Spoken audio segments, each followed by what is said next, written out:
To grasp the nature of Parkinson's disease and the progression of its symptoms, it is essential to delve into the basic brain physiology unaffected by the condition. The brain communicates with the body by utilizing chemical messengers called neurotransmitters, which are transmitted between brain and body cells. These neurotransmitters are generated and conveyed by neurons within the brain. Upon receiving an impulse, neurons release neurotransmitters to the subsequent neuron in a chain reaction, ultimately transmitting the message to cells like muscle fibers in the body. Among these neurotransmitters, dopamine plays a pivotal role in various bodily functions such as movement, memory, attention, behavior and cognition, mood, learning. Parkinson's occurs when there is a loss of neurons in a part of the brain called the substantia nigra. This brain region is crucial for the production of the neurotransmitter dopamine. Loss of nerve cells in this specific area of the brain leads to a decrease in available dopamine as a neurotransmitter. As a consequence, the symptoms that impact movement, gait and muscle stiffness, balance, sleeping, mood. Parkinsonism encompasses various conditions, including Parkinson's disease, sharing similar symptoms like rigidity, stiffness, and tremors. To illustrate, Parkinson's falls under the category of Parkinsonism, but not all conditions within Parkinsonism are Parkinson's disease.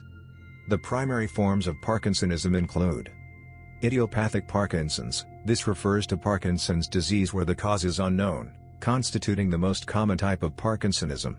While a small portion of Parkinson's cases are hereditary, resulting from genetic causes. Vascular Parkinsonism, characterized by reduced blood supply to the brain, potentially due to mild strokes, impacting memory, mood, and sleep. Drug-induced Parkinsonism, caused by neuroleptic drugs used in treating schizophrenia and psychotic disorders, which block dopamine function. Symptoms of drug-induced Parkinsonism typically remain stable and may reverse upon discontinuing the medication. Other less common types of Parkinsonism include essential tremors. Parkinsonisms that are not Parkinson's often do not respond to medications used for Parkinson's disease. Some Parkinson's-related stats for you. In the UK. Prevalence: Parkinson's is the second most common neurodegenerative disorder in the UK, after Alzheimer's disease. Estimates suggest that around 145,000 individuals are currently living with Parkinson's in the UK. The prevalence increases with age, with the majority of individuals being diagnosed over the age of 50. Incidence: approximately 18,000 new cases of Parkinson's are diagnosed each year in the UK. While Parkinson's is more commonly diagnosed in older adults, it can also affect younger individuals. About 1 in 20 people diagnosed with Parkinson's are under the age of 40. Geographical distribution: Parkinson's prevalence varies across different regions of the UK, with higher rates reported in some areas compared to others. Urban areas tend to have slightly higher rates of Parkinson's compared to rural areas. Gender distribution: Parkinson's affects slightly more men than women, with the male-to-female ratio being around 3 to 2. Globally. Global burden: Parkinson's disease is a significant global health burden, affecting millions of individuals worldwide.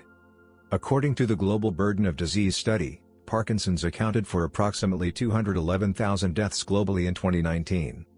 Regional variances: Parkinson's prevalence and incidence rates vary widely across different regions of the world. Higher rates are generally reported in developed countries compared to developing nations, although this trend may change with demographic shifts and improved healthcare access. Projected growth: the global prevalence of Parkinson's is expected to rise substantially in the coming decades due to aging populations and improved diagnosis. By 2040, the number of individuals living with Parkinson's worldwide is projected to double. Economic impact: Parkinson's imposes a significant economic burden on healthcare systems and society due to healthcare costs, loss of productivity, and caregiving expenses. The economic impact varies by country and is influenced by factors such as healthcare infrastructure and social support systems. Parkinson's UK guides communicating about Parkinson's with empathy. Individuals diagnosed with Parkinson's should be described as living with Parkinson's rather than suffering with, surviving, or battling the condition. It's advisable to refrain from using terms like victim or sufferer, as this can imply that those impacted by Parkinson's are powerless and unable to lead fulfilling lives. When discussing individuals with Parkinson's and their close friends and families, it's preferable to use the term people affected by Parkinson's. Avoid using the term disease when referring to Parkinson's. Instead, Use Parkinson's or the condition.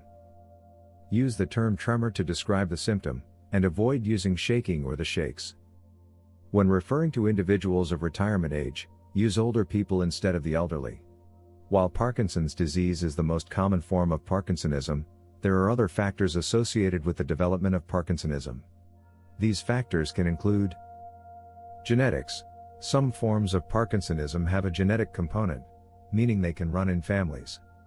Mutations in specific genes have been linked to familial forms of Parkinson's disease and other Parkinsonian syndromes. Environmental toxins.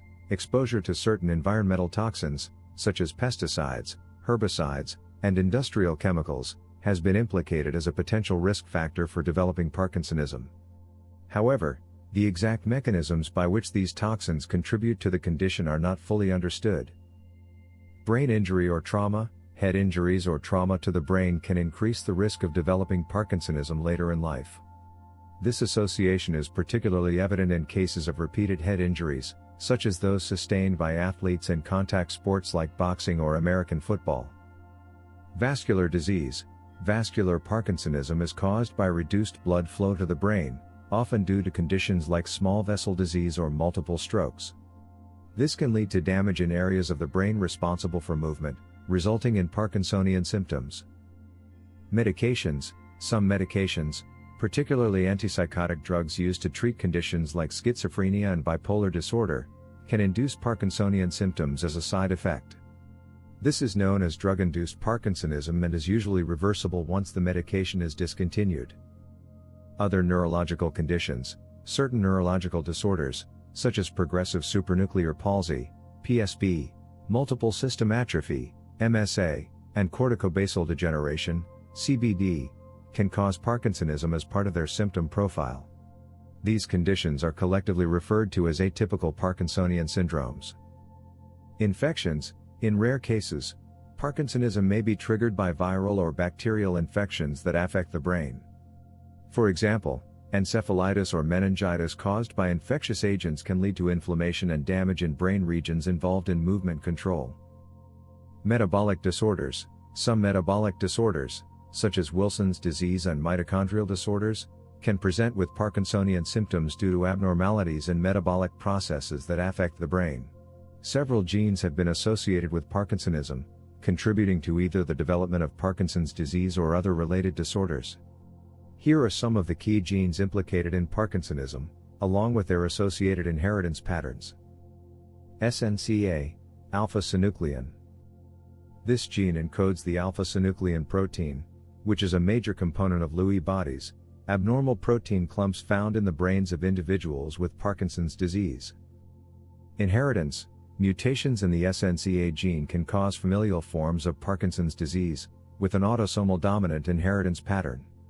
This means that an affected individual has a 50% chance of passing the mutation to each of their children.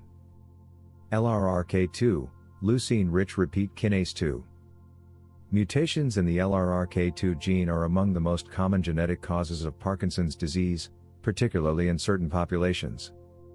Inheritance. LRRK2-related Parkinson's disease typically follows an autosomal dominant pattern of inheritance, with a 50% chance of inheriting the mutation from an affected parent. PARK2, Parkin. Mutations in the PARK2 gene are associated with early-onset Parkinson's disease. The Parkin protein plays a role in targeting damaged or unnecessary proteins for degradation within cells. Inheritance. PARK2-related Parkinson's disease is inherited in an autosomal recessive manner. This means that individuals must inherit 2 copies of the mutated gene, one from each parent, to develop the condition. Carriers of a single mutation typically do not show symptoms. PARK7, DJ1. Mutations in the PARK7 gene can cause rare forms of early-onset Parkinson's disease. The DJ1 protein is involved in protecting cells from oxidative stress. Inheritance. PARK7-related Parkinson's disease can have both autosomal recessive and autosomal dominant inheritance patterns, depending on the specific mutation. Autosomal recessive inheritance requires 2 copies of the mutated gene for the condition to develop. PINK1, 10-induced kinase 1. Mutations in the PINK1 gene are associated with early-onset Parkinson's disease. The PINK1 protein plays a role in maintaining mitochondrial function and regulating cell survival. Inheritance. Park6-related Parkinson's disease follows an autosomal recessive pattern of inheritance, requiring 2 copies of the mutated gene for the condition to manifest. GBA, glucocerebrositis. Mutations in the GBA gene are a significant risk factor for Parkinson's disease and are also associated with an increased risk of developing Parkinson's in individuals with Gaucher's disease, a lysosomal storage disorder. Inheritance. GBA-related Parkinson's disease can have both autosomal dominant and autosomal recessive inheritance patterns, depending on the specific mutation. Environmental factors play a significant role in the development of Parkinsonism, particularly in individuals who do not have a strong genetic predisposition to the condition. Some of the key environmental factors associated with Parkinsonism include exposure to toxins and chemicals, pesticides and herbicides. Agricultural workers or individuals living in rural areas with heavy pesticide use may have an increased risk of Parkinsonism due to exposure to these chemicals. Industrial chemicals. Exposure to certain industrial chemicals, such as solvents and heavy metals like manganese and lead, has been linked to an elevated risk of Parkinsonism. Environmental pollutants.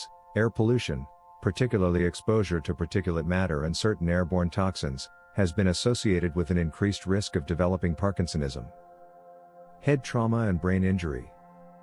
Traumatic brain injury, TBI, especially repeated head trauma or severe head injuries, has been linked to an elevated risk of Parkinsonism later in life.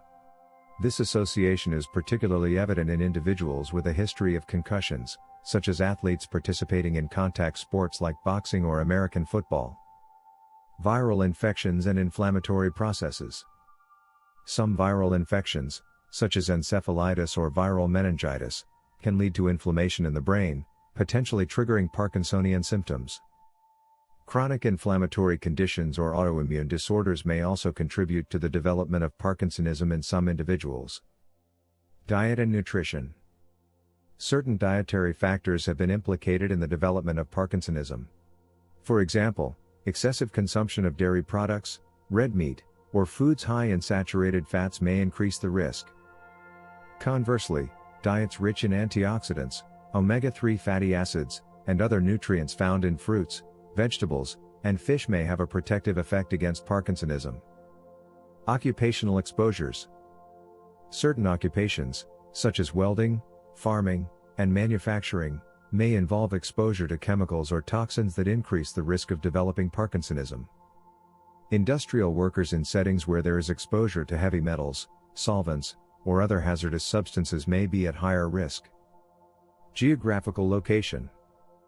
Geographic variations in the incidence and prevalence of Parkinsonism have been observed, suggesting that environmental factors such as air quality, water contamination, and local industrial activity may contribute to the risk. Lifestyle factors. Smoking. There is evidence to suggest that smoking cigarettes may have a protective effect against Parkinson's disease, although the reasons for this association are not fully understood. Physical activity. Regular exercise and physical activity have been associated with a reduced risk of developing Parkinsonism, possibly due to their beneficial effects on brain health and neuroprotection. In addition to environmental connections with Parkinson's disease, certain factors can elevate an individual's likelihood of developing the condition. The correlation between these factors and Parkinson's risk remains an area of active research, with many aspects still unclear. 2 factors repeatedly associated with an increased risk of Parkinson's are age. Parkinson's is noted as the second most prevalent age-related neurodegenerative condition, following dementia, according to the journal Aging Research Reviews. Those diagnosed before the age of 50 comprise only 1.2% of Parkinson's cases in the UK. Advancing age stands as the primary risk factor for Parkinson's development. Gender.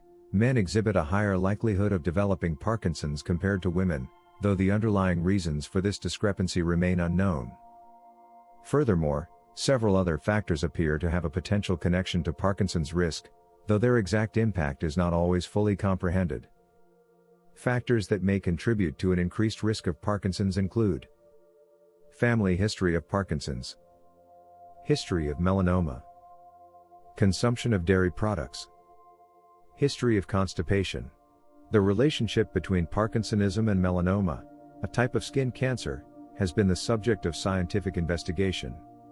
While the exact nature of this relationship is not fully understood, several studies have suggested a potential association between the two conditions. Here are some key points regarding their relationship. Epidemiological studies. Some epidemiological studies have reported an increased risk of melanoma in individuals with Parkinson's disease and vice versa. This observation has led researchers to explore potential common underlying factors or shared biological pathways between the two conditions. Shared genetic factors. There is evidence to suggest that certain genetic factors may predispose individuals to both Parkinson's disease and melanoma. For example, mutations in the PARK2 gene, which are associated with familial forms of Parkinson's disease, have also been implicated in an increased risk of melanoma. Dopaminergic system. Both Parkinson's disease and melanoma involve abnormalities in the dopaminergic system. In Parkinson's disease, there is a loss of dopaminergic neurons in the brain, leading to motor symptoms. Melanoma, on the other hand, involves the abnormal proliferation of melanocytes, which are cells that produce melanin, a pigment that gives skin its color. Dopamine, a neurotransmitter associated with movement and reward, plays a role in regulating the growth and function of melanocytes. Treatment considerations. Some medications used to treat Parkinson's disease, particularly dopaminergic drugs such as levodopa, have been hypothesized to potentially influence the risk of melanoma or its progression. However, further research is needed to clarify the effects of these medications on melanoma risk. Possible shared environmental exposures. It has been proposed that certain environmental factors, such as exposure to pesticides or ultraviolet (UV) radiation from sunlight, may contribute to both Parkinson's disease and melanoma. However, more research is needed to better understand the role of environmental exposures in the relationship between the two conditions. Parkinsonism, particularly Parkinson's disease, is often associated with gastrointestinal symptoms, including constipation. Here are some key points regarding the relationship between Parkinsonism and constipation. Prevalence. Constipation is a common non-motor symptom of Parkinson's disease, affecting a significant proportion of individuals with the condition. Studies have reported that constipation may occur in up to 80 to 90% of people with Parkinson's disease, making it one of the most prevalent non-motor symptoms. Early symptom. Constipation can sometimes precede the onset of motor symptoms associated with Parkinson's disease by several years. Some individuals may experience constipation or other gastrointestinal issues years before being diagnosed with Parkinson's. Shared pathophysiology. The exact mechanisms underlying the relationship between Parkinson's disease and constipation are not fully understood. However, it is believed that both conditions may share common underlying pathological processes, such as the accumulation of abnormal protein aggregates, e.g., alpha-synuclein, in the nervous system.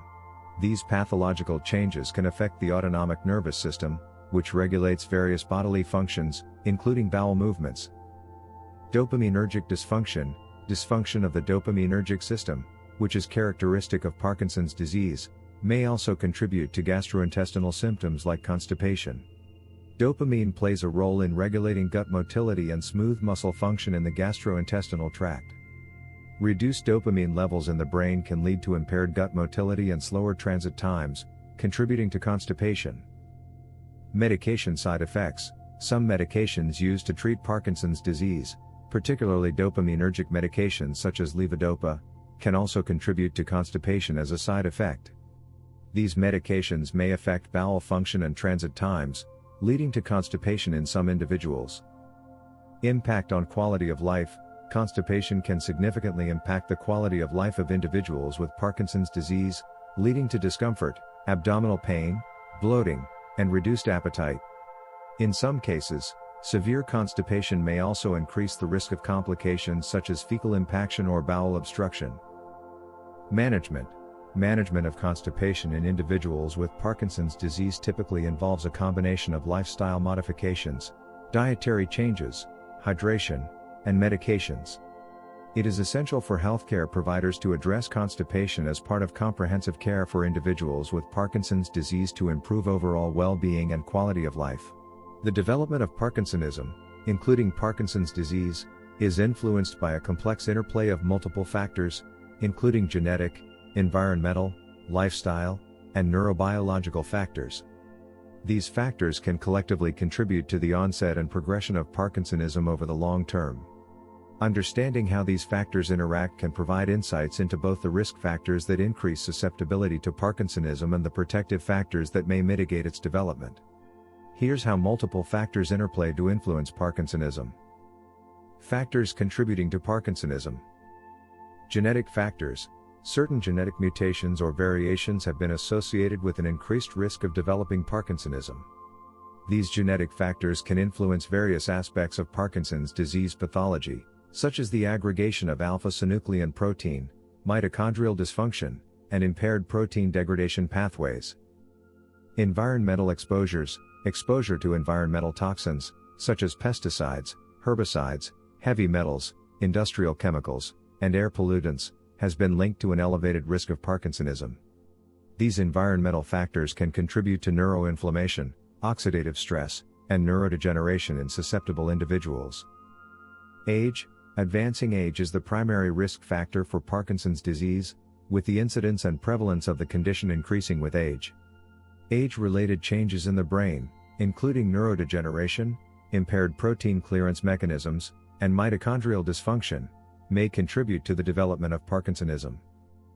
Dopaminergic dysfunction, dysfunction of the dopaminergic system, characterized by the degeneration of dopamine-producing neurons in the brain, is a hallmark feature of Parkinson's disease. Factors that disrupt dopamine synthesis, release, reuptake, or receptor signaling can contribute to motor symptoms and other manifestations of Parkinsonism. Neuroinflammation and oxidative stress. Chronic inflammation and oxidative stress in the brain can contribute to neuronal damage and neurodegeneration, which are central pathological features of Parkinsonism. Activated microglia, astrocytes, and pro-inflammatory cytokines may exacerbate neuronal injury and contribute to disease progression. Factors mitigating Parkinsonism. Lifestyle factors. Certain lifestyle factors, such as regular physical exercise, healthy diet, cognitive stimulation, and social engagement, may help mitigate the risk of developing Parkinsonism. Exercise, in particular, has been shown to have neuroprotective effects, promote neuroplasticity, and enhance dopamine release and receptor sensitivity. Neuroprotective factors. Some nutrients, antioxidants, and neuroprotective compounds found in certain foods, supplements, or medications may help protect against neurodegeneration and mitigate the risk of Parkinsonism. Examples include omega-3 fatty acids, polyphenols, flavonoids, coenzyme Q10, and certain vitamins and minerals. Genetic resilience. While genetic factors can increase susceptibility to Parkinsonism, certain genetic variations or protective alleles may confer resilience or reduce the risk of developing the condition. These genetic factors may modulate disease penetrance, age of onset, or disease progression in affected individuals. Environmental modifications. Avoiding or minimizing exposure to environmental toxins and pollutants may help reduce the risk of Parkinsonism. Environmental interventions, such as clean air initiatives, pesticide regulations, and occupational safety measures, can help mitigate environmental risk factors associated with Parkinsonism. Early intervention and treatment. Early diagnosis and timely intervention with medications, therapies, and lifestyle modifications can help manage symptoms, slow disease progression, and improve quality of life in individuals with Parkinsonism. Multidisciplinary care teams can provide comprehensive management and support tailored to individual needs. Overall, the interplay of multiple factors, including genetic predisposition, environmental exposures, aging, neurobiological changes, and lifestyle influences, determines the likelihood of developing Parkinsonism over the long term. By understanding these factors and their interactions, researchers and healthcare professionals can identify strategies for both preventing and managing Parkinsonism more effectively. Parkinson's disease presents a diverse array of symptoms, with over 40 identified manifestations. Each individual with Parkinson's experiences a unique combination and severity of symptoms, and not everyone will exhibit all of the most common ones. These symptoms are typically classified into two main categories. Movement/motor symptoms. These symptoms affect a person's movement functions and are readily observable by healthcare professionals. Examples include tremors, rigidity, bradykinesia, slowed movement, and postural instability. Non-movement/non-motor symptoms. These symptoms do not directly impact movement but are often felt by the individual themselves rather than being easily observed by others.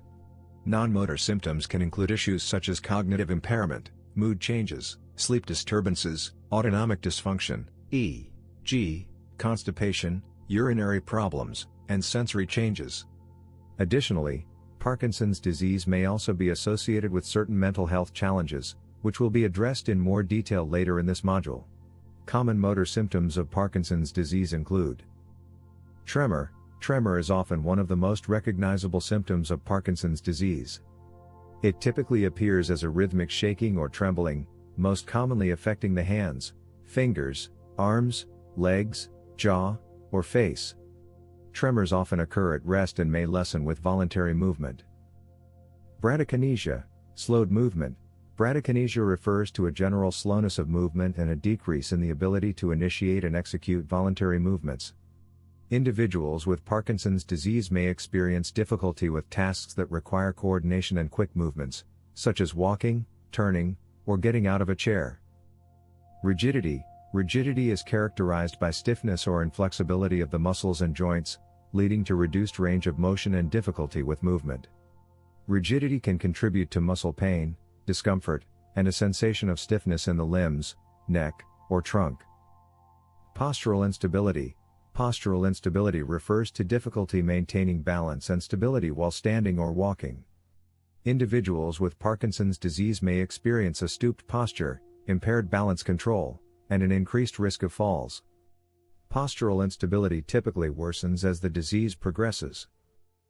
Gait disturbances. Parkinson's disease can cause changes in gait, walking pattern, and posture, leading to a shuffling gait, decreased arm swing, and difficulty with initiating or stopping movements. Individuals may take shorter steps, have difficulty turning or navigating obstacles, and exhibit a tendency to freeze while walking. Freezing of gait. Freezing of gait is a sudden and temporary inability to initiate or continue walking, often described as feeling stuck to the ground. Freezing episodes typically occur during gait initiation, turning, or navigating through tight spaces, and can increase the risk of falls. Micrographia. Micrographia refers to a progressive reduction in handwriting size and legibility. Individuals with Parkinson's disease may notice that their handwriting becomes smaller, cramped, and more difficult to read over time. Dystonia.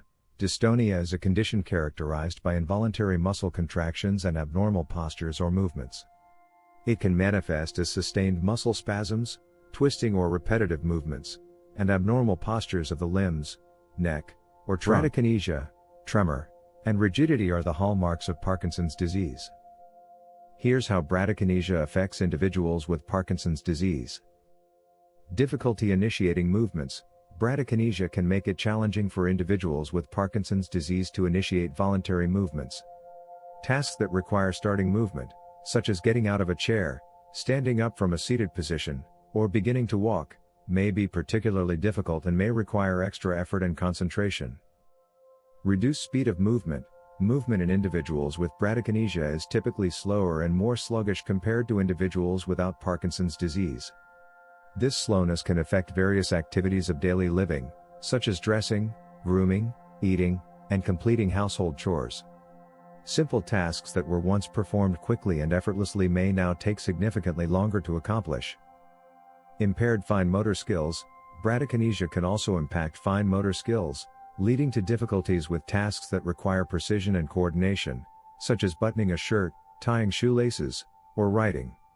Individuals may notice a decrease in dexterity and accuracy, resulting in clumsiness or difficulty manipulating small objects.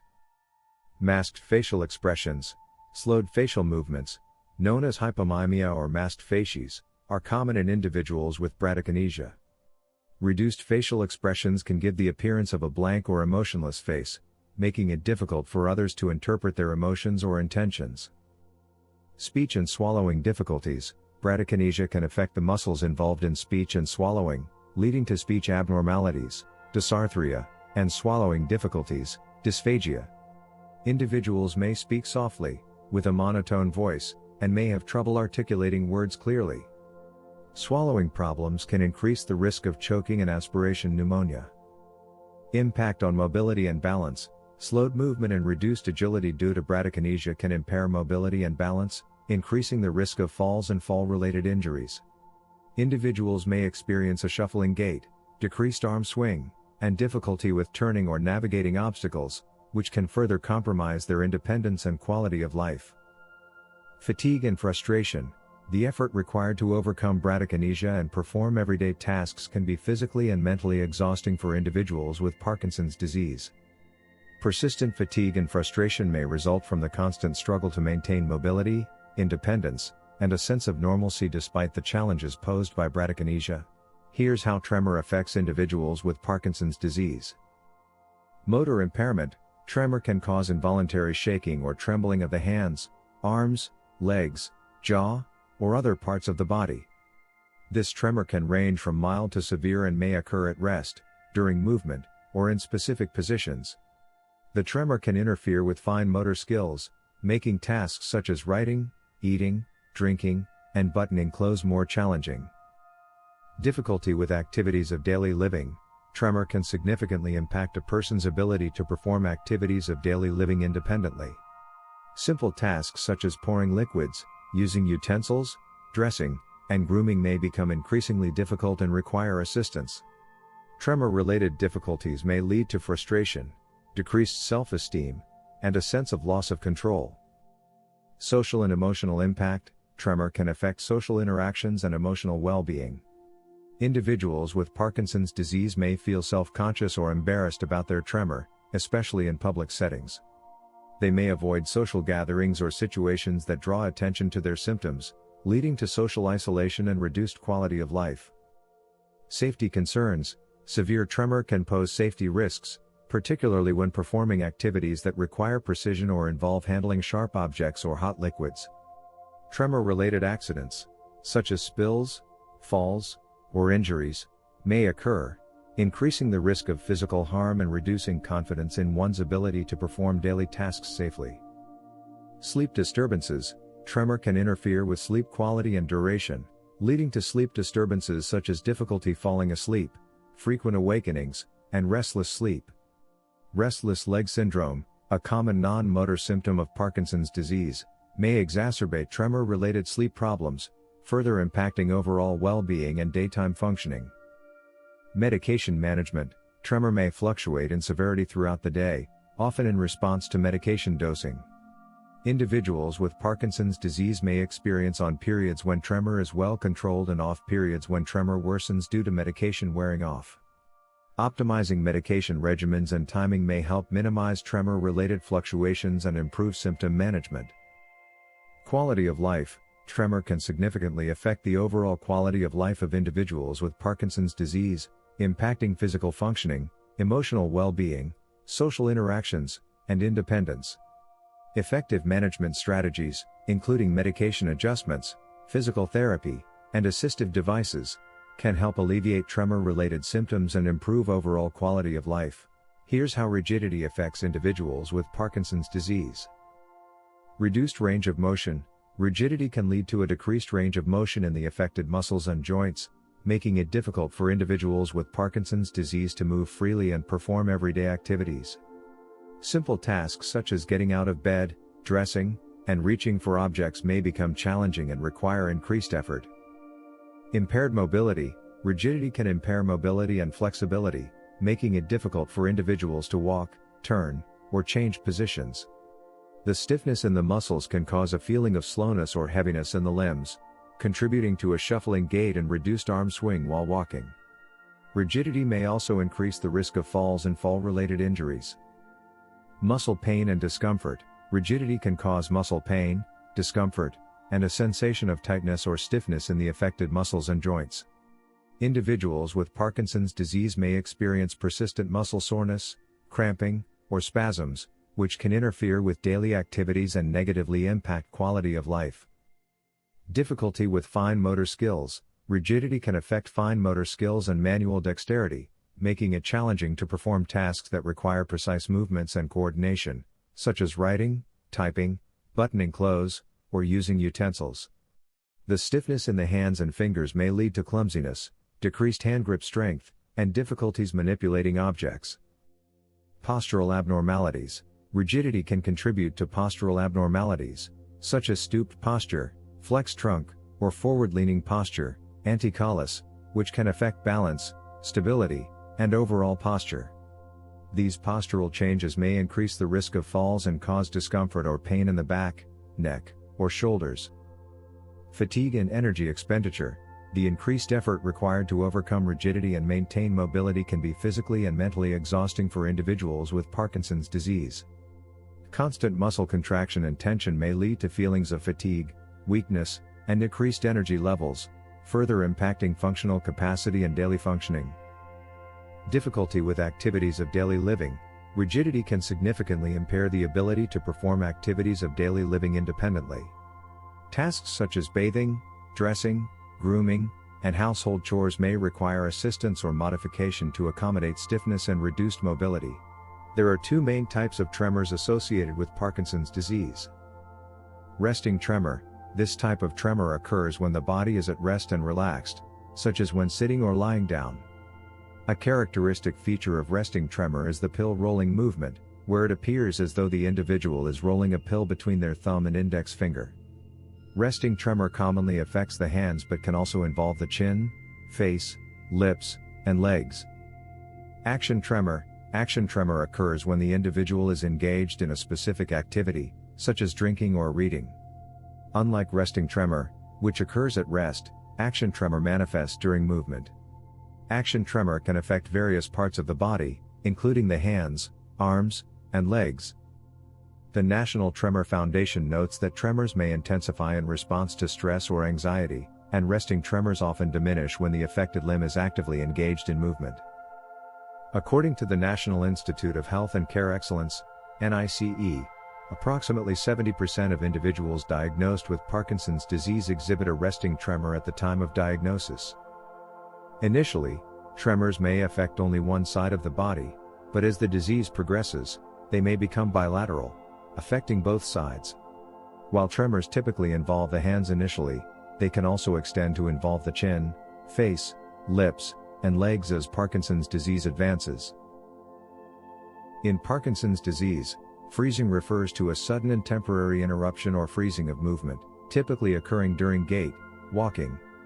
Individuals experiencing freezing may suddenly feel as though their feet are stuck to the ground, making it difficult or impossible to take steps forward. Freezing episodes can be brief or prolonged and often occur in specific situations, such as when starting to walk, turning, or navigating through narrow spaces like doorways. Freezing can increase the risk of falls and significantly impact mobility and quality of life for individuals with Parkinson's disease. Start hesitation, also known as hesitation in initiating movement, is a related phenomenon characterized by difficulty initiating voluntary movements. Individuals may experience a delay or hesitation before starting a movement, such as standing up from a chair or beginning to walk. Start hesitation can contribute to freezing episodes, as individuals may hesitate or struggle to initiate movement, leading to a sudden and involuntary cessation of walking. Dystonia in Parkinson's disease may present as writer's cramp, dystonic cramping of the hand muscles, particularly while writing or performing fine motor tasks. Foot dystonia, involuntary curling or twisting of the toes or foot, leading to abnormal foot positioning or gait disturbances. Cervical dystonia, torticollis, abnormal neck posture characterized by involuntary head turning, tilting, or twisting. Oromandibular dystonia, involuntary contractions of the jaw muscles, resulting in jaw clenching, jaw deviation, or difficulty opening or closing the mouth. Vocal cord dystonia, this can affect an individual's pitch, volume, or quality of voice. Muscle cramps may present as leg cramps, painful muscle contractions in the calves, thighs, or feet, often occurring during periods of rest or at night. Arm cramps, spasms or cramping in the arms or hands, particularly during repetitive movements or prolonged postures. Foot cramps, painful contractions of the muscles in the feet or toes, leading to discomfort and difficulty walking or standing. Abdominal cramps, spasms or cramping sensations in the abdominal muscles, often associated with gastrointestinal symptoms such as constipation or bloating. Muscle cramps are often made worse by dehydration, poor blood circulation, lack of movement, too much movement. Several factors can contribute to an increased risk of falls in individuals with Parkinson's disease, PD. These factors may result from motor symptoms, non-motor symptoms, medication side effects, or environmental factors.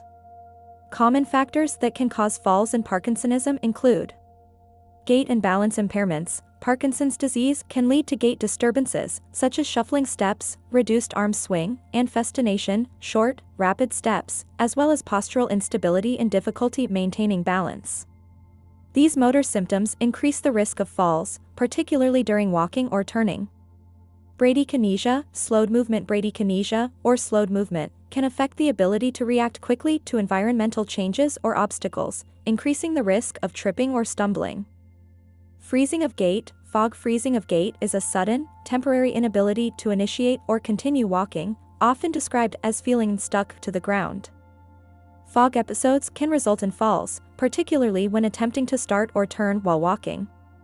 Muscle rigidity. Muscle rigidity, stiffness, and inflexibility can impair movement and coordination, making it more challenging to maintain balance and prevent falls. Tremor. Although tremor is not typically a direct cause of falls, it can contribute to instability or difficulty maintaining posture, particularly during activities that require fine motor control or coordination. Orthostatic hypotension. Orthostatic hypotension, a drop in blood pressure upon standing, can cause dizziness, lightheadedness, or fainting, increasing the risk of falls, particularly when transitioning from lying or sitting to standing. Dyskinesias. Levodopa-induced dyskinesias, involuntary movements that can occur as a side effect of medication, may increase the risk of falls due to uncontrolled or erratic movements. Medication side effects. Certain medications used to treat Parkinson's disease, such as dopamine agonists, anticholinergics, or medications for orthostatic hypotension, may have side effects that increase fall risk, such as dizziness, confusion, or sedation. Cognitive impairment. Cognitive changes, such as memory loss, executive dysfunction, or impaired attention and judgment, can contribute to falls by affecting awareness, decision-making, and safety precautions. Environmental hazards. Environmental factors, such as uneven surfaces, poor lighting, clutter, loose rugs, or inadequate handrails, can increase the risk of falls, particularly in the home or community environment. Fear of falling. Fear of falling can lead to avoidance of physical activity or movement, which can further weaken muscles, decrease balance and coordination, and increase the risk of falls. Lowering the likelihood of falls involves clearing living areas of clutter and eliminating potential trip hazards. Employing walking aids when needed. Ensuring footwear is appropriate and properly sized. Maintaining regular physical activity. Moving rhythmically and staying focused during movement. Increasing stride length and incorporating arm swings while walking. The non-motor symptoms of Parkinson's include pain, fatigue, low blood pressure, restless legs, bladder and bowel problems, skin and sweating, sleep, eating, swallowing, and saliva control, speech and communication problems, eye problems, foot care, mouth and dental issues, mental health issues, mild memory and thinking problems, anxiety, dementia, depression, hallucinations and delusions. Fatigue in Parkinson's disease, PD, can be caused by various factors, both related to the disease itself and other associated factors. Some potential causes of fatigue in Parkinsonism include neurological changes. Parkinson's disease involves neurodegeneration and disruption of dopamine pathways in the brain, which can lead to altered brain function and energy regulation, contributing to fatigue. Medication side effects. Certain medications used to treat Parkinson's disease, such as dopamine agonists or anticholinergics, may cause fatigue as a side effect. Sleep disturbances. Parkinson's disease can be associated with sleep disorders such as insomnia, restless legs syndrome, REM sleep behavior disorder, or sleep apnea, which can result in poor sleep quality and daytime fatigue. Motor symptoms. Motor symptoms such as bradykinesia, slowed movement, rigidity, and tremor can require increased physical effort and energy expenditure, leading to fatigue. Non-motor symptoms. Non-motor symptoms of Parkinson's disease, including depression, anxiety, apathy, cognitive impairment, or autonomic dysfunction, can also contribute to fatigue. Deconditioning. Reduced physical activity or mobility limitations due to Parkinson's disease can lead to deconditioning and loss of muscle strength and endurance, which may exacerbate fatigue. Psychosocial factors. Emotional stress, social isolation, caregiving responsibilities, or changes in lifestyle and daily routines associated with Parkinson's disease can contribute to mental and physical fatigue. The prevalence of fatigue in Parkinson's disease varies among studies, but it is estimated that fatigue affects approximately 40 to 60% of individuals with Parkinson's disease. However, the exact prevalence may vary depending on factors such as disease stage, severity, comorbidities, and individual differences in symptom experience and perception. A Parkinson's disease patient can feel 5 types of pain. Musculoskeletal pain, often related to rigidity and reduced joint movement, can occur in any part of the body but is commonly felt in the neck and back. Managed with painkillers, physical activity, and physiotherapy. Dystonia, caused by involuntary muscle contractions, resulting in severe pain, can affect various body parts and cause spasms and unusual postures. Management may involve adjusting medication timing and consulting with healthcare providers. Radicular, shooting pain, sharp, shooting pain traveling down limbs, often due to trapped nerves related to Parkinson's. Managed with painkillers and gentle physical activity, with further evaluation if pain persists. Central pain, poorly understood constant pain, described as stabbing or burning, can be triggered by touch, movement, emotions, and temperature changes. Management may involve adjusting Parkinson's medication or prescribing painkillers. Dyskinetic pain, deep, aching sensation associated with involuntary movements, dyskinesia, can be a warning sign of impending involuntary movements or occur during severe movements. Management involves consulting healthcare providers for medication adjustments. Postural hypotension typically occurs when a person rises from a seated or lying position. Normally, the body responds by increasing heart rate and constricting blood vessels to prevent blood from pooling in the legs due to gravity. However, in postural hypotension, this response is inadequate, resulting in reduced blood flow to the brain. Symptoms can include dizziness upon standing and, in severe cases, fainting. Individuals with Parkinson's should promptly inform their healthcare provider if they experience these symptoms. Regular monitoring of blood pressure is important, and they should receive guidance on managing postural hypotension. To minimize the risk of postural hypotension, individuals with Parkinson's can transition from sitting to standing gradually to avoid sudden drops in blood pressure. When rising from bed, sit on the edge for a moment and allow the feet to hang down before standing. Avoid prolonged periods of standing, and if necessary, shift weight from toes to heels periodically. Seborrheic dermatitis is a common skin condition characterized by redness, itching, and flaking in areas rich in sebaceous glands. While its exact cause is unknown, it's believed that yeast on the skin may contribute. People with Parkinson's disease are more prone to developing this condition. Affected areas commonly include the scalp, face, ears, chest, skin folds, and bends. Management focuses on controlling symptoms as there is no cure. Treatment includes avoiding irritants, using gentle skincare products, and moisturizing creams. Certain foods may exacerbate symptoms, so keeping a diary can help identify triggers. For scalp and beard, options include loosening scales with oils or descaling agents, using medicated shampoos containing coal tar or salicylic acid, and applying steroid-based creams for severe itching. Tea tree oil shampoos may also be beneficial. For the face and body, treatments may involve prescribed creams containing ketoconazole or mild steroids with antifungal agents. If eyelids are affected, daily cleansing with baby shampoo-soaked cotton buds is recommended. Various sleep disturbances are associated with Parkinson's disease. Insomnia, motor symptoms such as tremors and stiffness can hinder restful sleep, leading to anxiety about sleep quality. Additionally, certain Parkinson's medications may disrupt sleep patterns. Nocturia. Individuals with Parkinson's may experience nocturia, waking multiple times during the night to urinate, often when medication effects diminish. Strategies to alleviate this issue include managing fluid intake, avoiding alcohol and caffeine before bedtime, and using aids like handheld urinals. Periodic leg movements. Many individuals with Parkinson's experience periodic leg movements during sleep, potentially linked to restless leg syndrome or separate sleep disturbances. Excessive daytime sleepiness. Some Parkinson's medications may induce daytime drowsiness, prompting individuals to nap during the day and disrupt their nighttime rest. Pain and discomfort. Pain, stiffness, and difficulty moving in bed can lead to discomfort and disturb sleep quality among individuals with Parkinson's.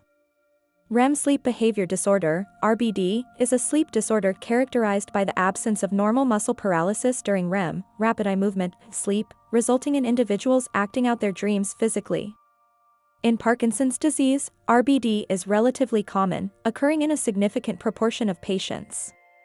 It often manifests as vivid, intense, and sometimes violent dream enactment behaviors during REM sleep.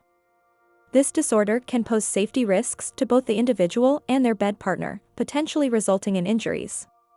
RBD may precede the onset of other symptoms of Parkinson's disease by several years and is considered one of the prodromal symptoms or early markers of the condition. Parkinson's disease can affect various aspects of oral health, eating, and swallowing due to motor and non-motor symptoms. Some common dental, eating, and swallowing problems in Parkinson's disease include bruxism, involuntary grinding or clenching of the teeth, often during sleep, which can lead to tooth wear, jaw pain, and headaches.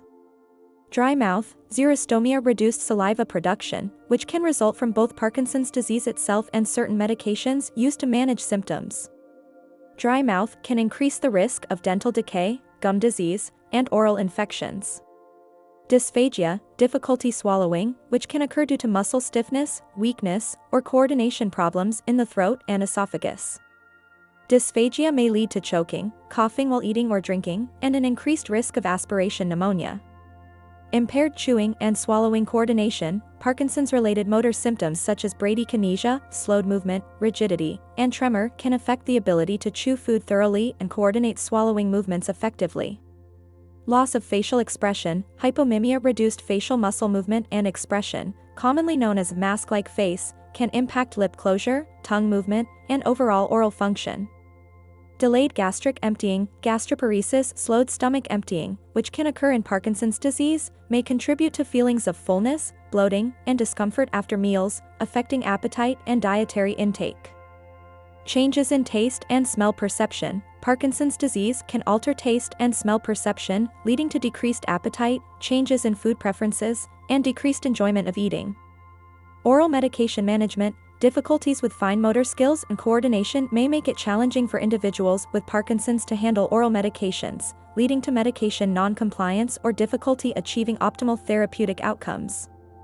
Aspiration risk. Impaired swallowing function increases the risk of food or liquid entering the airway, aspiration, which can lead to respiratory problems such as pneumonia. Bladder symptoms.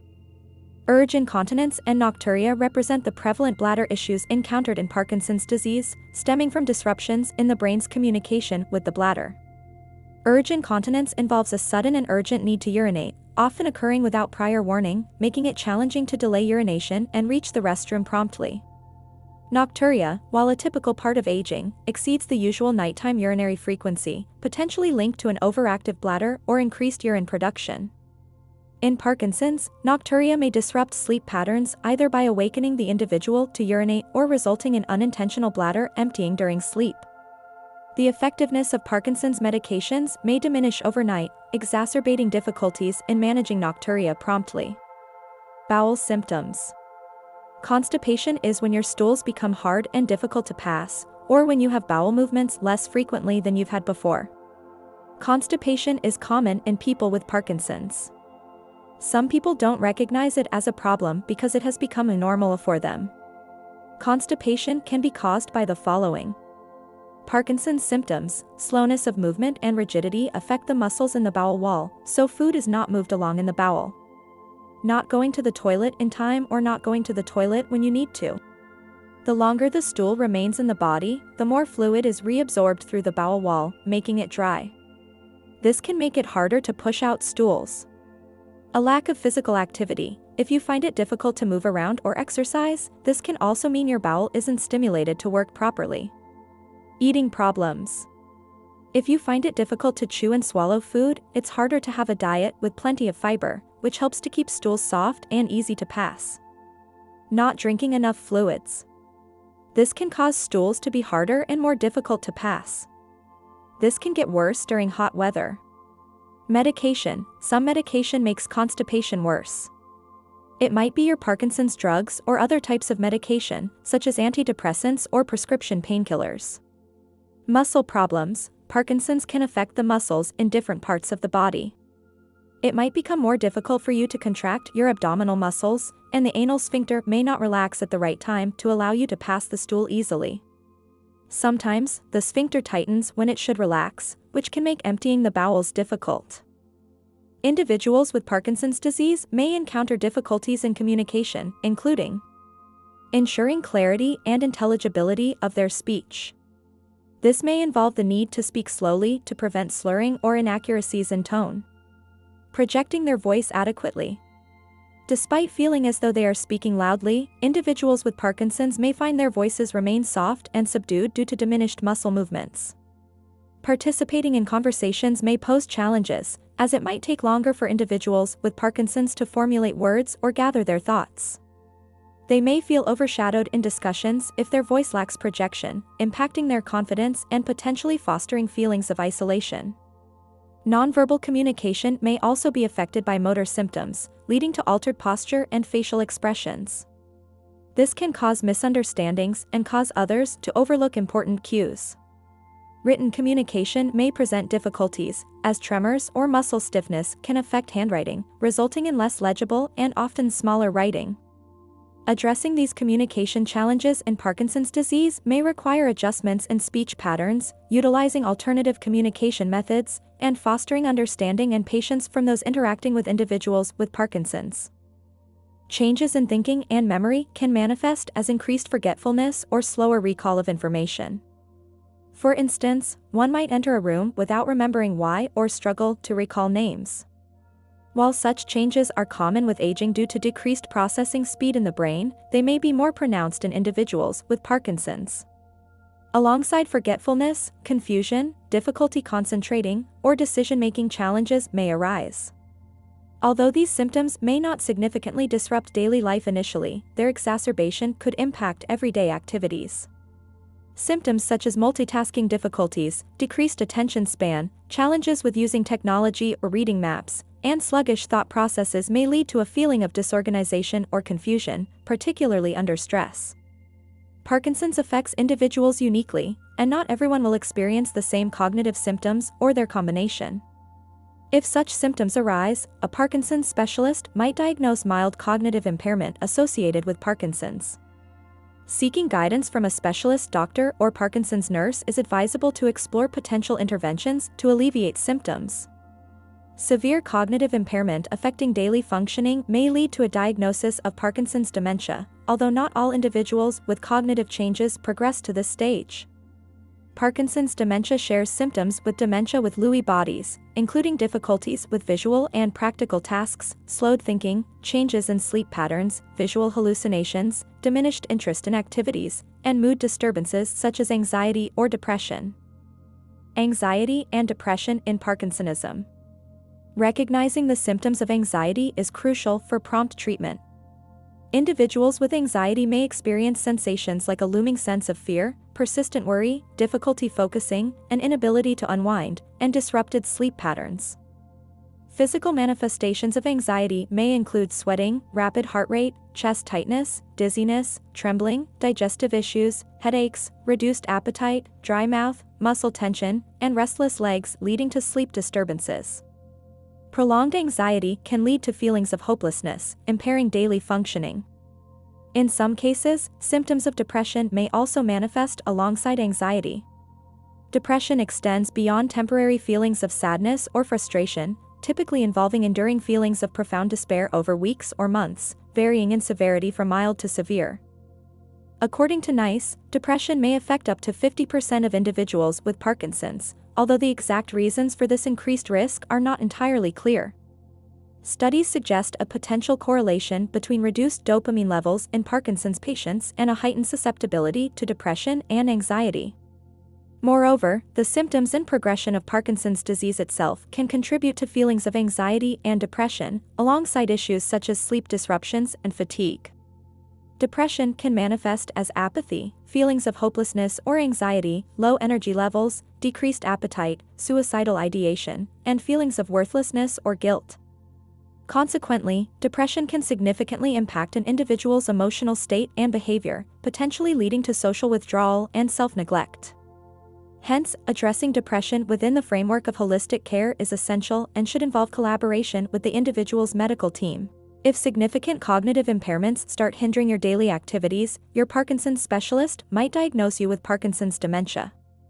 However, not all individuals experiencing cognitive changes progress to Parkinson's dementia. Parkinson's dementia closely resembles another form of dementia known as dementia with Lewy bodies, sharing similar symptoms. These are the primary types of dementia that affect individuals with Parkinson's. Those with Parkinson's dementia and dementia with Lewy bodies may encounter difficulties in visual and practical tasks, such as reading clocks or dressing appropriately. They may also experience slowed thinking, word-finding difficulties, or trouble concentrating, affecting communication with others. Changes in cognitive function throughout the day, including periods of alertness and confusion, are common. Alterations in sleep patterns, such as increased daytime napping despite adequate nighttime rest, or falling asleep during meals, may also occur. Visual hallucinations and perceptual distortions, such as mistaking objects for something else, can manifest. Additionally, individuals may exhibit reduced engagement in previously enjoyed activities, feelings of apathy, or emotional states like anxiety, depression, or agitation. Symptoms may vary from hour to hour and day to day, illustrating the fluctuating nature of the condition. Young-onset Parkinson's disease, YOP, refers to Parkinson's diagnosed in individuals under 50 years old. While symptoms are similar to typical Parkinson's, they may progress more slowly, and survival rates tend to be longer. The cause of YOP is unknown, but genetic factors may play a role. Medications used to manage Parkinson's symptoms are effective, but YOP patients may experience stronger fluctuations. Dystonia is more common in YOP, with initial symptoms often involving cramps and rigidity. YOP patients may face greater financial, psychological, and social challenges due to their longer disease duration, highlighting the need for comprehensive support from healthcare providers, family, and friends. Diagnosing Parkinson's disease, PD, typically involves a combination of medical history review, physical examination, and assessment of symptoms. There is no single definitive test for PD, so diagnosis relies on clinical judgment and the exclusion of other conditions that may cause similar symptoms. Here are the steps commonly involved in diagnosing Parkinson's disease. Medical history and physical examination. The healthcare provider will review the individual's medical history, including symptoms, onset, progression, and any family history of movement disorders. A comprehensive physical examination will be conducted to assess motor function, including gait, balance, posture, muscle tone, and coordination. Assessment of motor symptoms. Parkinsonian motor symptoms, such as bradykinesia, slowed movement, rigidity, tremor, and postural instability, are key features of PD. The healthcare provider will evaluate the presence, severity, and pattern of these symptoms to help establish a diagnosis of PD. Response to levodopa. A positive response to levodopa, L-DOPA, the most effective medication for treating PD motor symptoms, can support the diagnosis of PD. Improvement in motor function following a trial of levodopa therapy may help confirm the diagnosis, although other conditions may also respond to levodopa. Clinical criteria. The diagnosis of PD is guided by established clinical criteria, such as the UK Parkinson's Disease Society Brain Bank Clinical Diagnostic Criteria or the Movement Disorder Society Clinical Diagnostic Criteria. These criteria outline specific motor and non-motor features required for a diagnosis of PD. Neurological examination. a comprehensive neurological examination may be performed to assess cognitive function, sensory function, reflexes, and other neurological signs. This evaluation helps rule out other neurodegenerative disorders or conditions that may mimic PD. Imaging studies. While imaging studies such as magnetic resonance imaging, MRI, or computed tomography, CT, scans are not necessary to diagnose PD, they may be used to rule out other conditions that can cause similar symptoms, such as stroke, brain tumors, or hydrocephalus. Dopamine transporter imaging, DT scan, may also be helpful in differentiating PD from other Parkinsonian syndromes. Specialized testing. In some cases, specialized tests such as dopamine transporter imaging, DT scan, electromyography, EMG, or genetic testing may be recommended to aid in diagnosis, particularly in atypical or difficult to diagnose cases of PD. Multidisciplinary evaluation. Diagnosis and management of PD often involve a multidisciplinary team of healthcare professionals, including neurologists, movement disorder specialists, neuropsychologists, and allied health professionals, such as physical therapists, occupational therapists, and speech therapists. Notify the DVLA or DVA. If you're a driver, it's legally required to inform the DVLA in England, Scotland, and Wales, or the DVA in Northern Ireland about your Parkinson's diagnosis. While having Parkinson's doesn't automatically mean you'll lose your driving privileges, you may need to undergo a medical or driving assessment. Inform your insurance providers. Having Parkinson's can impact your insurance policies. It's important to inform your car insurance company and other insurers, such as for travel insurance, about your condition, as it can affect your coverage. Explore financial support options. If you're concerned about the financial impact of Parkinson's, there are support programs available to help. Take the time to understand what assistance you may be eligible for. Stay physically active. Engaging in regular physical activity is beneficial, especially for individuals with Parkinson's. If you've recently been diagnosed and your symptoms are mild, focus on incorporating vigorous exercise into your routine. Prepare questions for your healthcare provider. Making a list of questions to ask your healthcare provider can help you feel more prepared and informed during your appointments. Some questions to consider asking include: what can alleviate specific symptoms I'm experiencing? When should I start taking medication? What are the potential side effects of my medication? How should I manage my Parkinson's alongside other medical conditions? Which other healthcare professionals can assist me in managing my condition? I'm feeling overwhelmed by my diagnosis. What support options are available to me? How frequently should I schedule follow-up appointments? When is my next appointment, and can I have extended time with you to address my concerns? Parkinson plus syndromes, also known as atypical Parkinsonism, are a group of neurodegenerative disorders that share some symptoms with Parkinson's disease but also have additional features that distinguish them. These syndromes are generally more aggressive and progress more rapidly than Parkinson's disease. Some examples of Parkinson plus syndromes include multiple system atrophy, MSA, progressive supranuclear palsy (PSP), corticobasal degeneration, CBD, and dementia with Lewy bodies, DLB. Diagnosing Parkinson plus syndromes can be challenging because their symptoms can overlap with Parkinson's disease. However, there are certain clinical features and diagnostic criteria that help differentiate them. Key features that suggest a Parkinson plus syndrome rather than Parkinson's disease include: rapid progression of symptoms, poor response to levodopa, which is the most effective medication for Parkinson's disease, presence of atypical symptoms such as early falls, prominent autonomic dysfunction, such as urinary incontinence, orthostatic hypotension, prominent cognitive impairment, and others depending on the specific syndrome. Certain clinical signs that are more characteristic of a specific syndrome, such as vertical gaze palsy in PSP or corticobasal signs in CBD. Diagnosis of Parkinson plus syndromes often involves a thorough clinical evaluation by a neurologist with expertise in movement disorders, including a detailed medical history, physical examination, and sometimes additional tests such as brain imaging, MRI or PET scans, and autonomic function tests. Ultimately, the diagnosis may be confirmed based on the presence of specific clinical features and the exclusion of other possible causes of similar symptoms. Non-medical treatment options for Parkinsonism focus on improving quality of life, managing symptoms, and maximizing functional independence through various interventions and lifestyle modifications.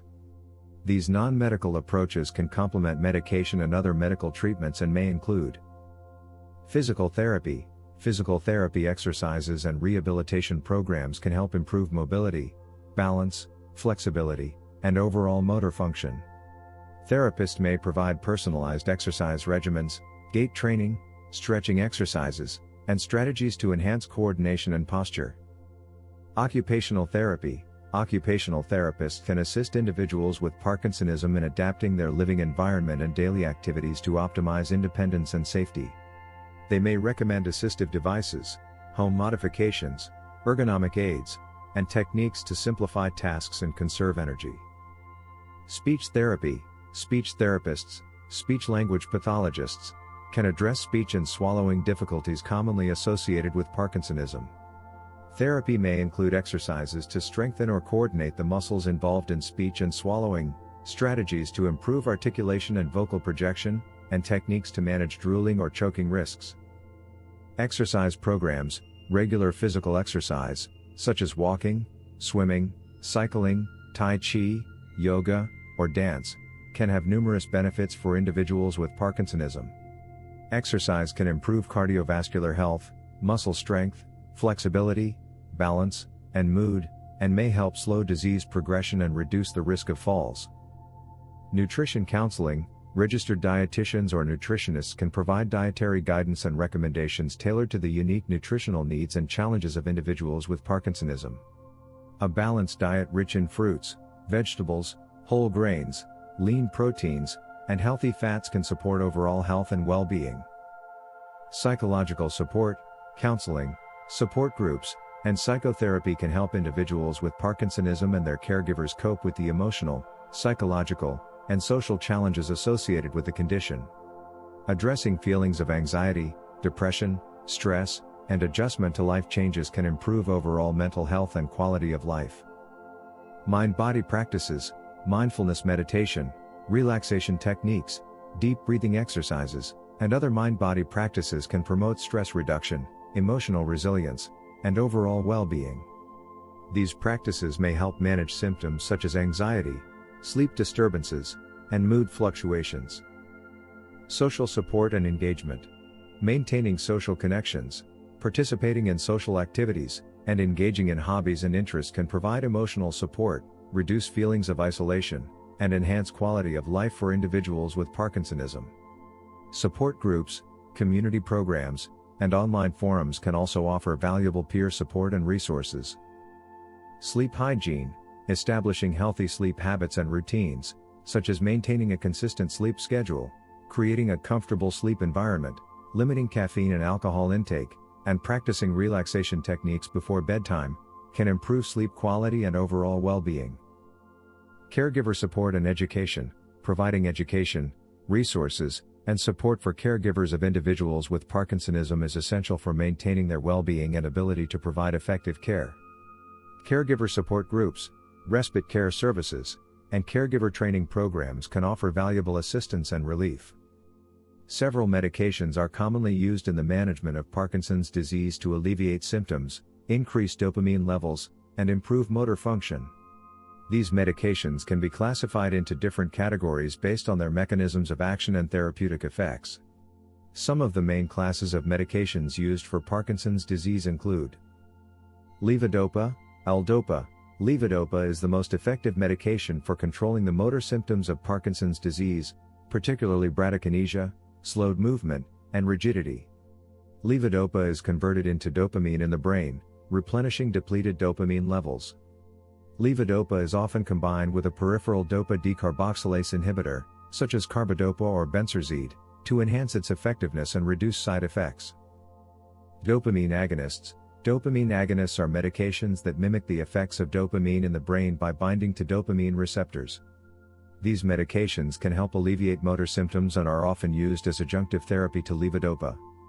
Common dopamine agonists include pramipexole, ropinirole, and rotigotine. MAO-B inhibitors, monoamine oxidase type B, MAO-B, inhibitors inhibit the enzyme MAO-B, which metabolizes dopamine in the brain.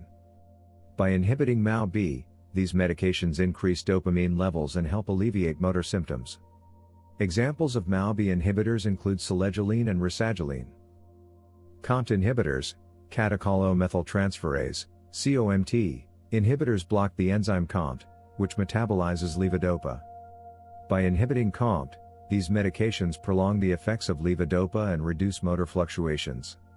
Entacapone and tolcapone are examples of COMT inhibitors. Anticholinergics, anticholinergic medications help reduce tremor and dystonia by blocking the action of acetylcholine, a neurotransmitter involved in motor control. These medications are often used to manage tremor-dominant Parkinson's disease. Examples include trihexyphenidyl and benztropine. Amantadine. Amantadine is an antiviral medication that also has dopaminergic effects. It can help alleviate dyskinesias, involuntary movements, and reduce motor fluctuations in individuals with Parkinson's disease. Antidepressants and anxiolytics. Antidepressants, such as selective serotonin reuptake inhibitors or tricyclic antidepressants, and anxiolytics, such as benzodiazepines, may be prescribed to manage depression, anxiety, or mood fluctuations associated with Parkinson's disease. Symptomatic treatment. Other medications may be prescribed to manage specific symptoms associated with Parkinson's disease, such as drooling, excessive sweating, constipation, orthostatic hypotension, or sleep disturbances. Various factors have been identified as potential preventive measures for Parkinson's disease, leading to milder symptoms or slower disease progression. Some of these factors, although effective in reducing Parkinson's risk, are not considered healthy due to their negative impacts on other health conditions. For instance, nicotine, commonly associated with smoking, has been linked to a significant reduction in Parkinson's risk, with studies reporting up to a 70% decrease in risk among smokers. However, starting smoking solely to prevent Parkinson's is strongly discouraged due to the numerous adverse health effects associated with smoking. Despite this, understanding how nicotine affects dopamine-producing cells may open avenues for future treatment and therapies. Similarly, caffeine consumption has been associated with a delay in Parkinson's onset and milder motor symptoms in those diagnosed. While caffeine is considered less harmful than smoking, its potential side effects may lead some individuals to limit their intake. A diet rich in antioxidants, vitamins, and minerals is generally recommended for individuals with Parkinson's disease. This includes plenty of fruits, vegetables, whole grains, lean proteins, and healthy fats. Some specific dietary recommendations for managing Parkinson's symptoms include antioxidant-rich foods. Consuming foods high in antioxidants, such as berries, leafy greens, and beans, may help reduce oxidative stress and inflammation in the brain, which are associated with Parkinson's disease. Omega-3 fatty acids. Foods rich in omega-3 fatty acids, such as fatty fish, salmon, mackerel, sardines, flax seeds, and walnuts, may have neuroprotective effects and support brain health. Levodopa-friendly meals. For individuals taking levodopa medication, it's important to balance protein intake throughout the day to optimize medication effectiveness. Consuming protein-rich foods separately from levodopa doses may help minimize interference with medication absorption. Fiber-rich foods. A diet high in fiber from fruits, vegetables, whole grains, and legumes can help alleviate constipation, a common symptom of Parkinson's disease. Hydration. Staying hydrated is essential for overall health and may help manage symptoms such as constipation and dry mouth. Drinking an adequate amount of water throughout the day is important.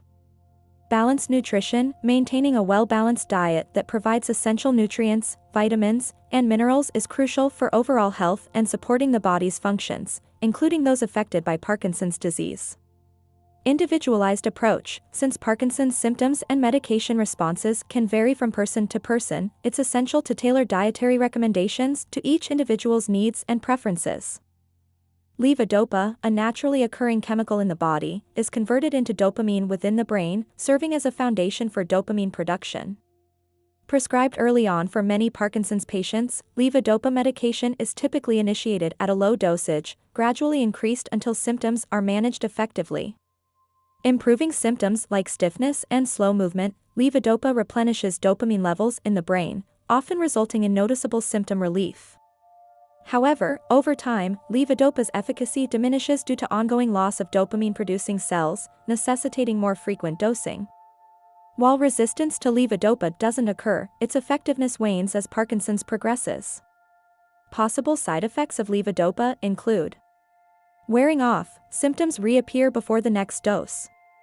Involuntary movements, dyskinesia, uncontrolled muscle twitches or jerks. Impulsive and compulsive behaviors, such as gambling or binge eating. Withdrawal syndrome, sudden cessation can lead to depression, anxiety, or pain. Interaction with iron, iron-rich supplements can hinder levodopa absorption. Other common side effects: nausea, low blood pressure, appetite loss, anxiety, hallucinations, and sleep disturbances. Levodopa's interaction with proteins can affect absorption, prompting recommendations like taking medication before meals or redistributing daily protein intake. Consulting with healthcare professionals before dietary adjustments is advised. Cobeneldopa, also known as Matapar, is a generic levodopa medication containing levodopa and benserazide, facilitating dopamine conversion in the brain. The dosage of cobeneldopa is represented with levodopa content first, followed by benserazide content, e.g., Matapar 50/12.5 contains 50 mg levodopa and 12.5 mg benserazide. Different forms of cobeneldopa medication include immediate-release cobeneldopa capsules. Taking them with or after meals can minimize nausea. If nausea isn't an issue, taking capsules 30 to 40 minutes before meals may enhance medication efficacy. Controlled-release cobeneldopa capsules, Matapar CR slow-release capsules help alleviate stiffness, especially if taken before bedtime. They also mitigate levodopa-induced dyskinesia. Take them with water and avoid antacid medications 2 hours before or after ingestion to ensure proper absorption. Cobeneldopa dispersible tablets. These dissolve in water for quicker effect, suitable for individuals with swallowing difficulties. They can be taken with water or fruit squash and are less likely to cause nausea when consumed with or after meals. Cocareldopa, an unbranded levodopa medication, is also available under brand names like Sinemet, Curamet, Licato, and Apodspan. Containing levodopa and carbidopa, cocareldopa utilizes carbidopa to facilitate levodopa's entry into the brain, where it is converted into dopamine. Carbidopa also helps minimize side effects. The dosage of cocareldopa, Sinemet, is expressed with carbidopa content first, followed by levodopa content, e.g., Sinemet December 5th, 50 contains carbidopa 12.5 mg and levodopa 50 mg. Duodopa, a gel form of levodopa cocareldopa, is reserved for advanced Parkinson's cases. Administered through a surgically inserted intestinal tube, it ensures rapid medication action, addressing involuntary movements, motor fluctuations, and nighttime symptom issues. Duodopa is typically prescribed when standard drug treatments like levodopa tablets fail to adequately control symptoms, often in advanced Parkinson's stages. In Parkinson's disease, the on-off phenomenon refers to fluctuations in symptom severity despite consistent medication usage. During the on phase, medication effectively controls symptoms, allowing individuals to move more freely and function better. However, as the medication wears off, the individual enters the off phase, characterized by a return of Parkinson's symptoms, such as tremors, stiffness, and mobility issues. These fluctuations can occur unpredictably and may vary in duration and severity. Managing the on-off phenomenon often involves adjusting medication dosages or schedules to achieve more consistent symptom control throughout the day. The on-off phenomenon in Parkinson's disease occurs due to fluctuations in medication effectiveness and the underlying changes in the brain associated with the condition. Causes: medication wearing off. Over time, the body may metabolize Parkinson's medications more quickly, leading to shorter durations of symptom relief. Variability in absorption. Factors such as food intake or gastrointestinal issues can affect how medications are absorbed, leading to inconsistent symptom control. Disease progression. As Parkinson's disease advances, the brain's response to medication may change, contributing to fluctuations in symptom severity. Treatment. Medication adjustments. Your healthcare provider may recommend changes to your medication regimen, such as altering dosages, adding new medications, or switching to different formulations with extended release properties. Continuous drug delivery systems. For severe cases, devices like Duodopa, levodopa, carbidopa intestinal gel can provide a continuous infusion of medication directly into the small intestine, offering more stable symptom control. Diet and timing. Consuming medication with certain foods or spacing doses throughout the day may improve absorption and reduce fluctuations. Deep brain stimulation, DBS. In some cases, surgical procedures like DBS may help manage motor fluctuations by modulating brain activity. These medications function by influencing the brain in a manner akin to dopamine, essentially replicating its actions. They are available in tablet, patch, or injection forms, with the patch, known as rotigotine, being particularly beneficial for individuals who have difficulty swallowing tablets. According to NICE guidelines, initiating these medications early in Parkinson's progression, especially when symptoms are not significantly impacting daily activities, is often advisable. Using these medications alone or in conjunction with levodopa can potentially postpone or lessen the necessity for levodopa. Additionally, dopamine agonists may enhance the efficacy of levodopa by bridging the gap during off periods. Possible side effects of dopamine agonist drugs encompass sleepiness, fainting, or dizziness, impulsive and compulsive behaviors, hallucinations and delusions, anxiety and depression, headaches, and hypotension. Notably, dopamine agonists are more prone to induce hallucinations, delusions, or impulsive and compulsive behaviors, although the prevalence of these side effects varies across studies and must be considered alongside factors such as mental health and prior addiction history. MAOB inhibitors. These are medications suitable for early-stage Parkinson's cases, particularly in individuals with mild symptoms.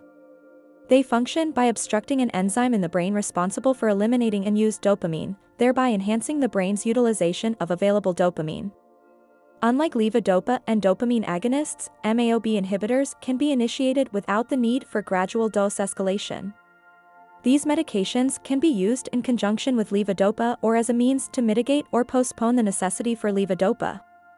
Potential risks associated with MAOB inhibitors include interaction with antidepressant medication and cold remedies, aggravation of levodopa side effects, impulsive and compulsive behaviors, constipation, dry mouth, urgency to urinate, joint pain, flu-like symptoms, depression. COMT inhibitors. This medication functions by inhibiting the enzyme responsible for breaking down dopamine in the brain, thereby prolonging the availability of dopamine for use. COMT inhibitors are typically used in conjunction with levodopa to effectively manage Parkinson's symptoms. Their usage helps alleviate the phenomenon of levodopa wearing off, resulting in extended on periods during which the medication effectively combats symptoms. Individuals taking COMT inhibitors may encounter the following side effects: presence of bright red urine, diarrhea, risk of liver damage, necessitating regular liver function tests, aggravation of levodopa side effects, development of impulsive or compulsive behaviors, loss of appetite, increased risk of falls, confusion, episodes of fainting, dry mouth, chest pain, sleep disturbances and fatigue. It's noteworthy that individuals allergic to peanuts or soya may be unable to tolerate COMT inhibitors. Amantadine. While this medication offers limited relief for the motor symptoms of Parkinson's, it is particularly effective in managing dyskinesia. Therefore, it may be prescribed to individuals experiencing this complication. However, due to its potential for numerous side effects, it is not as commonly prescribed as other medications for Parkinson's. Anticholinergic drugs. These medications function by blocking the neurotransmitter acetylcholine, which tends to be more active in individuals with Parkinson's. Excessive activity of acetylcholine can contribute to tremors. Anticholinergic drugs may be utilized in younger individuals who exhibit prominent tremors. However, older individuals may experience confusion and hallucinations as side effects. These medications can improve motor symptoms such as tremors and bradykinesia, as well as address issues like drooling. Apomorphine. This medication belongs to the dopamine agonist class and is administered via injection into the body's fatty tissue. It may be administered through multiple injections or a continuous pump. Apomorphine is typically reserved for individuals who do not respond adequately to other medications or are unable to take oral tablets. It can be used in conjunction with levodopa. This treatment offers rapid relief during off periods but requires specialized training and equipment for administration. It is commonly employed in individuals with advanced and complex Parkinson's. According to NICE guidelines, deep brain stimulation (DBS) is typically reserved for individuals with advanced and complex Parkinson's symptoms that are not adequately managed by the best available medical therapy. DBS involves a surgical procedure aimed at alleviating primarily the motor symptoms of Parkinson's. During the procedure, a pulse generator is implanted beneath the skin of the chest or abdomen. This generator is connected to specific regions of the brain via one or two fine electrode wires. Once in place, the generator emits high-frequency stimulation to the brain through the electrode wires. This modulation of electric signals in the brain helps alleviate Parkinson's symptoms. The DBS generator may be either fixed-life or rechargeable. For those with a rechargeable device, recharging is necessary using a device placed over the site of the generator. The frequency and duration of recharging vary depending on the device model. DBS has shown effectiveness in improving motor symptoms such as tremor, bradykinesia, and dyskinesia.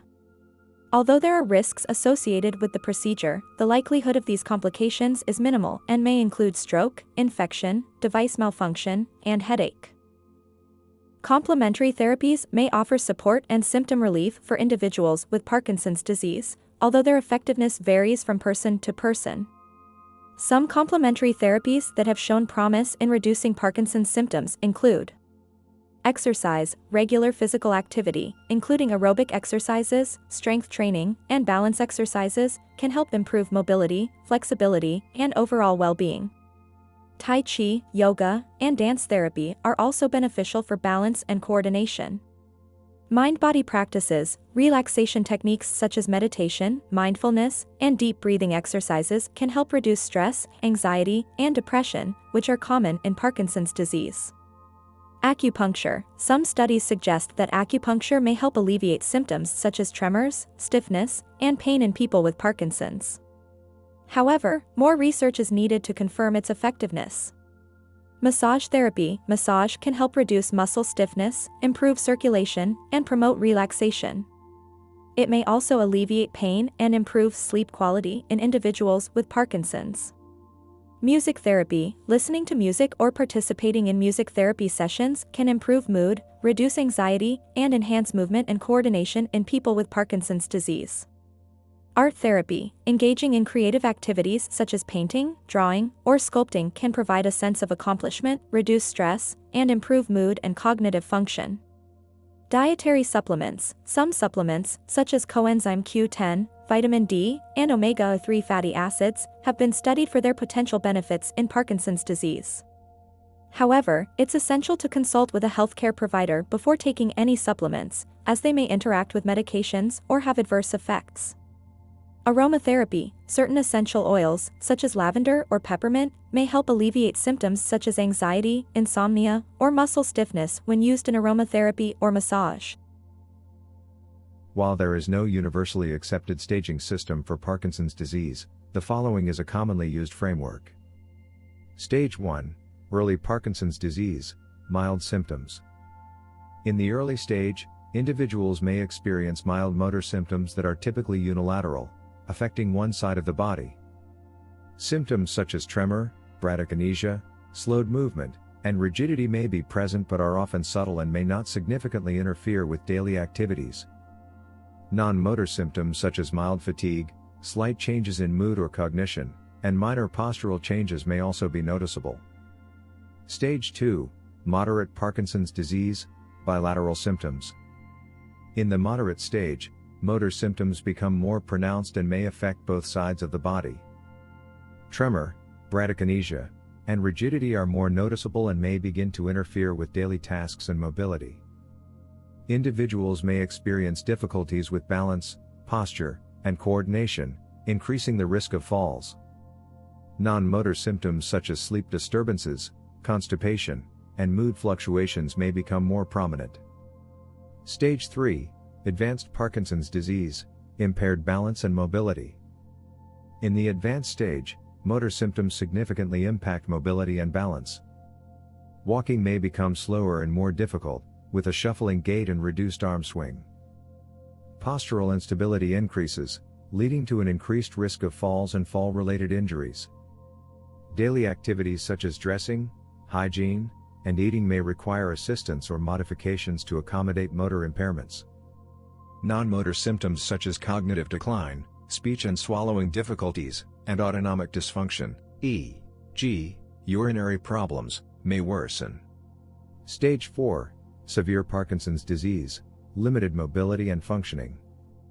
In the severe stage, motor symptoms severely limit mobility and independence. Walking may be extremely challenging or impossible without assistance, and individuals may be wheelchair-bound or bedridden. Motor fluctuations and dyskinesias, involuntary movements, may occur as a result of medication effects. Non-motor symptoms such as hallucinations, psychosis, and severe cognitive impairment may develop or worsen. Stage 5, advanced Parkinson's disease, end-stage disease. In the end stage, individuals are typically severely disabled and dependent on others for care. Motor symptoms are profound, and individuals may be largely immobile, experiencing severe rigidity, bradykinesia, and postural instability. Communication and swallowing difficulties may be severe, requiring assistance with feeding and communication. Non-motor symptoms such as dementia, psychosis, and autonomic dysfunction may be severe and may significantly impact quality of life. Complications stemming from Parkinson's symptoms can indeed pose serious risks, potentially leading to injury or even death. Some of these complications include falls, bradykinesia, poor gait, and shuffling can increase the risk of falls, resulting in injuries such as fractures, head trauma, or soft tissue injuries. Aspiration pneumonia, weakness in swallowing muscles can lead to difficulty swallowing, dysphagia, increasing the risk of food or liquid entering the airway, aspiration, and causing pneumonia. Chest infections or pneumonia, decreased mobility and impaired respiratory function can predispose individuals with Parkinson's to respiratory infections, such as chest infections or pneumonia, which can be life-threatening, particularly in older adults. Additionally, it's important to note that individuals with Parkinson's disease generally have a lower life expectancy compared to peers of the same age. According to the National Institute for Health and Care Excellence, NICE, the mortality rate for individuals with Parkinson's between the ages of 70 and 89 is reported to be 2 to 5 times higher than that of the general population. Impulse control behaviors, ICBs, refer to a range of compulsive behaviors that can emerge in individuals with Parkinson's disease, PD, as a side effect of certain medications, particularly dopamine agonists. These behaviors involve a loss of control over impulses, leading to engaging in activities excessively or impulsively, often to the detriment of one's well-being or responsibilities. Common impulse control behaviors in Parkinson's disease include pathological gambling. Individuals may develop an uncontrollable urge to gamble, often resulting in significant financial losses and negative consequences for themselves and their families. Compulsive shopping. Some individuals with Parkinson's may experience compulsive urges to shop excessively, leading to financial strain and accumulating unnecessary possessions. Hypersexuality. This involves an increased preoccupation with sexual thoughts or behaviors, leading to impulsive sexual activities that may disrupt relationships or social norms. Binge eating. Individuals may develop uncontrollable urges to eat excessively, often consuming large quantities of food in a short period, leading to weight gain and associated health issues. Compulsive hobbyism. Some individuals may become overly obsessed with certain hobbies or activities, devoting excessive time and resources to them at the expense of other responsibilities. Physiotherapists, speech and language therapists, and occupational therapists play crucial roles in supporting individuals with Parkinson's disease, PD, by addressing various aspects of their physical and cognitive well-being. Here's how each of these professionals can help. Physiotherapists, PTs. Mobility and balance. PTs design exercise programs tailored to the individual's needs to improve mobility, balance, and gait. This may include strength training, flexibility exercises, and gait training to reduce the risk of falls. Functional independence. They focus on maintaining or improving activities of daily living, ADLs, such as dressing, bathing, and toileting, through adaptive strategies and exercises. Pain management. PTs may employ manual therapy techniques, such as massage and joint mobilization, to alleviate pain and discomfort associated with PD symptoms. Education and support. They provide education on energy conservation techniques, safe movement strategies, and fall prevention strategies to enhance the individual's quality of life. Speech and language therapists, SLTs. Speech and voice therapy, SLTs work on improving speech clarity, volume, and articulation through various exercises and techniques. This may involve vocal exercises, breathing exercises, and strategies to enhance vocal projection. Swallowing therapy, they address swallowing difficulties, dysphagia, by teaching swallowing exercises, modifying dietary consistency, and implementing swallowing strategies to prevent aspiration and improve safety during meals. Cognitive communication, SLTs assist individuals with PD in maintaining and improving cognitive communication skills, such as attention, memory, and problem-solving, through cognitive exercises and compensatory strategies. Alternative communication. In cases of severe speech impairments, SLTs may introduce augmentative and alternative communication (AAC) devices to facilitate effective communication. Occupational therapists, OTs. Home modifications. OTs assess the home environment and recommend modifications or adaptive equipment to enhance safety and independence in daily activities. Functional skills training. They provide training in activities of daily living, ADLs, such as dressing, grooming, cooking, and driving, using compensatory techniques and adaptive equipment. Energy conservation and fatigue management. OTs teach energy conservation strategies and pacing techniques to manage fatigue and optimize participation in meaningful activities throughout the day. Cognitive rehabilitation. OTs address cognitive impairments by implementing cognitive rehabilitation interventions, memory aids, and organizational strategies to support cognitive function and task performance. By collaborating with a multidisciplinary team, including neurologists, nurses, and psychologists, these therapists contribute significantly to the holistic management of Parkinson's disease, promoting functional independence, safety, and overall well-being for individuals living with PD. Physiotherapists, speech and language therapists, and occupational therapists play crucial roles in supporting individuals with Parkinson's disease, PD, by addressing various aspects of their physical and cognitive well-being. Here's how each of these professionals can help. Physiotherapists, PTs. Mobility and balance. PTs design exercise programs tailored to the individual's needs to improve mobility, balance, and gait. This may include strength training, flexibility exercises, and gait training to reduce the risk of falls. Functional independence. They focus on maintaining or improving activities of daily living, ADLs, such as dressing, bathing, and toileting, through adaptive strategies and exercises. Pain management. PTs may employ manual therapy techniques, such as massage and joint mobilization, to alleviate pain and discomfort associated with PD symptoms. Education and support. They provide education on energy conservation techniques, safe movement strategies, and fall prevention strategies to enhance the individual's quality of life. Speech and language therapists, SLTs. Speech and voice therapy, SLTs work on improving speech clarity, volume, and articulation through various exercises and techniques. This may involve vocal exercises, breathing exercises, and strategies to enhance vocal projection. Swallowing therapy. They address swallowing difficulties, dysphagia, by teaching swallowing exercises, modifying dietary consistency, and implementing swallowing strategies to prevent aspiration and improve safety during meals.